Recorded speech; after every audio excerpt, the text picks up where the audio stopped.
পলাশপুর জঙ্গলে বাস করত একটি বাঘ ও তার পরিবার। একদিন বাঘিনী বাঘকে আবদার করে বলল, অনেকদিন হলো ভালো কোনো শিকার তুমি করে আনছো না। এইসব ছাতা না তো মানে আমি যেন খেতে পাচ্ছি না, আগে ভালো করে একটু শিকার করে নেওয়ার জন্য। গিন্নি, এই জঙ্গলে ভালো শিকার আর কই? হরিণ, ছাগল, গরু, মোষ যা ছিল সবই তো মেরে এনেছি তোমার কাছে, আর সবই তো তোমার পেটে গেছে। শোনো, ওসব খবর তো আমি জানি না। আমাকে যখন তুমি বিয়ে করেছিলে, আমার ভাত কাপড়ের দায়িত্ব তুমি নিয়েছিলে। আমার ভালো শিকার চাই, আর না হলে না আমি সোজা বাপের বাড়ি চলে যাবো। এখন তুমি দেখো তুমি কি করবে। বাঘিনী এই কথা বলে বাঘকে টেনশনের মধ্যে ফেলে আস্তে আস্তে হাঁটতে হাঁটতে সে গুহার ভিতরে প্রবেশ করলো। আচ্ছা, মুশকিলে পড়া গেল তো। এই জঙ্গলে এক এক তো ভালো শিকার নেই, তারপরে আবার গিন্নি বায়না ধরেছে ভালো শিকার না পেলে বাপের বাড়ি চলে যাবে। এবার আমি কি করি? আচ্ছা ঠিক আছে, আপনি আসুন, আপনার সাথে একটু সলা পরামর্শ করি। পাশের জঙ্গলে বাস করত একদল পশু, হরিণ, খরগোশ, হাতি ও ভাল্লুক। তারা হাসি খুশি ভাবে সবসময় থাকত। তারা ছিল প্রত্যেকের বন্ধু। এরা কখনো একে অপরের সাথে ঝগড়া করত না।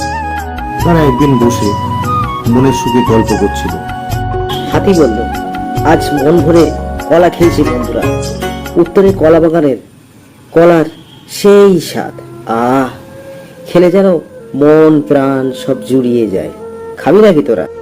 তোর তো শুধু খাই আর খাই, খাই আর খাই। খাওয়া ছাড়া তুই আর কি বুঝিস বলতো? সাধে কি তোর নাম রেখেছে হাতি? খাওয়া ছাড়া আর কি বুঝবে শুনি? তুই বোধহয় কিছু খাস না মোটে।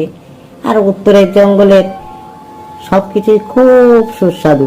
উত্তরের জঙ্গলের ঘাস, আহা হা হা, সে স্বাদের কোনো ভাগ হবে না রে ভাই। তুই এটা তো জানিস যে পলাশপুর জঙ্গলে একটা বাঘ আছে? জানিস তো না ভুলে গেছিস সে কথা? হ্যাঁ, খুব ভালো করে জানি। ওই জঙ্গলে যে বাঘটা আছে না, ও খুব বদমাইশ। ও যত না পশু খায় তার থেকে বেশি অকারণে হত্যা করেছে, আর যার জন্য ওই জঙ্গলটা একেবারে পশু শূন্য হয়ে গেছে। একটা ছোট প্রাণীর উপরেও না ও দয়া মায়া আসে না। ও পশু হত্যা করে যেন একটা পৈশাচিক আনন্দ পায়। আর এই জন্যই তো আজ পলাশপুর জঙ্গলে একটা প্রাণীও বেঁচে নেই। হ্যাঁ, ও আমার জাত ভাই শিয়াল। ওকে যদি কোনোদিন পাই না, ব্যাটাকে একদম পিটিয়ে মেরে ফেলে দেবো। এতক্ষণ ভল্লুক বেচারা চুপচাপ ছিল। সে শিয়ালের এই কথা শুনে বলে উঠল, কিন্তু একা কিচ্ছু করবি না, আমাদের সকলকে ডাকবি, আমরা সকলে মিলে ওকে মজা চাকাবো। পলাশপুর জঙ্গলে বাঘের প্যাটেল ও বাঘের ভাগনা শিয়াল সেই বাঘের সাথে দেখা করতে আসলো। শোন ভাগ্নে, তোকে আমি খুঁজছিলাম, খুব বিপদে পড়ে তোকে আজ আমি ডেকেছি এখানে। সে কি বলছো মামা, বিপদ? তা শুনি, কেমন বিপদে তুমি পড়েছো, একটু বলো শুনি। ভালো শিকার, ভালো শিকারের বিপদ। আচ্ছা ভাগ্নে, এটা বলতো আমাদের এই জঙ্গলে ভালো শিকার কোথায় পাই? আচ্ছা মামা, তুমি ভালো শিকার দিয়ে কি করবে, একটু খোলসা করে বলো তো শুনি মামা। তোর মামি ভালো শিকার করতে বলেছে। তোর মামির নাকি এইসব আমরা যেসব শিকার করে আনি, মুরগি, হাঁস, এসব খেয়ে খেয়ে নাকি ওর জিভে জড়া পড়ে গেছে। ও আমাকে হুমকি দিয়েছে, যদি আমি ভালো শিকার না করে আনি তাহলে ও বাপের বাড়ি চলে যাবে। এখন তুই বল ভাগ্নে, এই ভালো শিকার এই জঙ্গলে কোথায় পাই বলতো? আমরা যে হাঁস মুরগি এগুলো খাই, এগুলো কি ভালো শিকার নয়? তাহলে তুমি ভালো শিকার বলতে কোন শিকারের কথা বলছো, একটু খোলসা করে বলো তো শুনি। কিচ্ছু বোঝে না, ন্যাকা জান। ভালো শিকার বলতে এই যে হরিণ, ছাগল, খরগোশ, এগুলো পাবো কোথায় এখন বল? এগুলো আমাদের জঙ্গলে এখন কোথায় পাবো সেটাই বল তুই। ও আচ্ছা, এবার বুঝলাম তুমি এগুলোর কথা বলছো মামা। এগুলো তো আমাদের জঙ্গলে আর নাই। এসব আমাদের জঙ্গলে নাই? নাই মানে কি বলতে চাচ্ছিস ভাগ্নে তুই? মামা, তুমি ওসব অনেকদিন আগেই মেরে ফেলেছো। যত না খেতে পেরেছো তার থেকে বেশি নষ্ট করেছো। এই করে এই জঙ্গলে সমস্ত পশুদের তুমি মেরে ফেলেছো। তাই মামা, এই জঙ্গলে তো ওদেরকে আর পাওয়া যাবে না। বলিস কি ভাগ্নে? যদি ভালো শিকার না পাই তাহলে তো কেলেঙ্কারি ঘটে যাবে। তোর মামি আমাকে বলেই দিয়েছে, ভালো শিকার না এনে দিলে ও সোজা বাপের বাড়ি চলে যাবে। না না না না, এটা তো আমি হতে দিতে পারি না। তুই একটা কাজ কর, আমাদের জঙ্গলটা খুব ভালো করে দেয়, নিশ্চয়ই কোথাও না কোথাও অবশ্যই ভালো শিকার আছে। শিয়াল বাঘের কাছ থেকে এই কথা শোনার পরে কিছুক্ষণ যেন কি যেন সে ভাবল। তারপর আস্তে আস্তে জঙ্গলের ভিতরে তার মামার কথা মতো শিকার খুঁজতে বেরিয়ে গেল। শিয়াল চারিদিকে জঙ্গলে খুঁজতে লাগলো, আর খুঁজতে খুঁজতে সে নিজের মনেই বলতে লাগলো, এই জঙ্গলে আর একটা প্রাণীও বেঁচে নেই। তবে দাদুর মুখে শুনেছি পলাশপুর জঙ্গলে অনেক পশু বাস করে।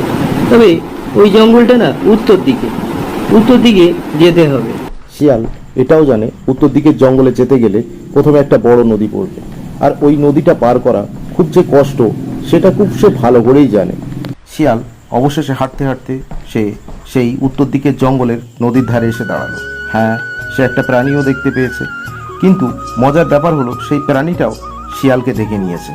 যেহেতু ওই প্রাণীটা শিয়ালকে দেখে নিয়েছে, তাই সে দ্রুত ওই জায়গা থেকে পালিয়ে দ্রুত ফিরে এসে সে তার সমস্ত বন্ধুদেরকে বলল, শোন না, আজ একটা ভয়ঙ্কর ঘটনা দেখলাম।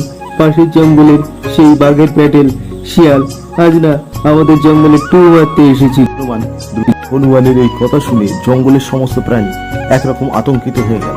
তারা সকলে একসাথে বলল, সে কি, তা কিছু বুঝতে পারলি? ওর কোনো খারাপ মতলব আছে নাকি আমাদের জঙ্গল সম্পর্কে? হনুমান বলল, না, কিছু বুঝে ওঠার আগেই ও দ্রুত এখান থেকে পালালো। হাতি বলল, জঙ্গলে কেউ যদি ওই বাঘটাকে দেখতে পাস বা ওই বাঘের চেলা শিয়ালটাকে দেখতে পাস, কেউ যেন একা ওদের সাথে লড়তে যাবে না, সবাইকে খবর দিবি, আমরা সবাই এক হয়ে ওদের বিরুদ্ধে লড়বো।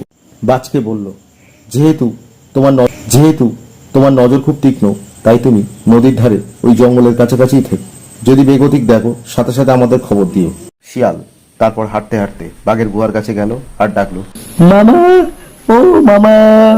বাঘ বাইরে বেরিয়ে এসে বলল, কি খবর আনলি ভাগ্নে, বল শিগগিরই বল। বাবা, এই জঙ্গলে কোনো শিকার নেই, তবে পাশের জঙ্গলে শিকার আছে। তুই কি শিকার দেখতে পেয়েছিস ভাগ্নে? হ্যাঁ মামা, একটা বাঁদরকে দাঁড়িয়ে থাকতে দেখেছি আমি উত্তর দিকের জঙ্গল মামা। তবে শিকারটাকে খুব ভালো করে দেখতে পাইনি, দূর থেকে বাঁদর বলেই মনে হলো। তবে শুভ কাজে দেরি কেন, কালই চল উত্তরের জঙ্গলে যাব। পরদিন খুব ভোরে বাঘ ও শিয়াল দুজনে বার হলো। তারা আস্তে আস্তে জঙ্গল পার হলো। তারপরে উত্তর দিকের জঙ্গলের ঠিক নদীর কাছে আস্তে আস্তে তারা প্রায় পৌঁছে গেল।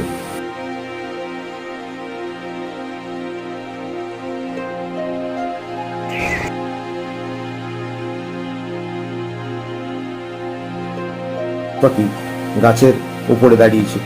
তার যেহেতু নজর তীক্ষ্ণ, সে বাঘ ও শিয়ালকে আসতে দেখতে পেল। যেই না সে দেখতে পেল, অমনি দ্রুত দৌড়ে গিয়ে সে সমস্ত বনের পশুদের খবর দিতে লাগলো। তারপর বনের সমস্ত পশুরা মিলে শিয়াল ও তার মামা বাঘকে বেদম মেরে ফেলল। তারপর থেকে তারা জঙ্গলে সুখে শান্তিতে বাস করতে লাগলো।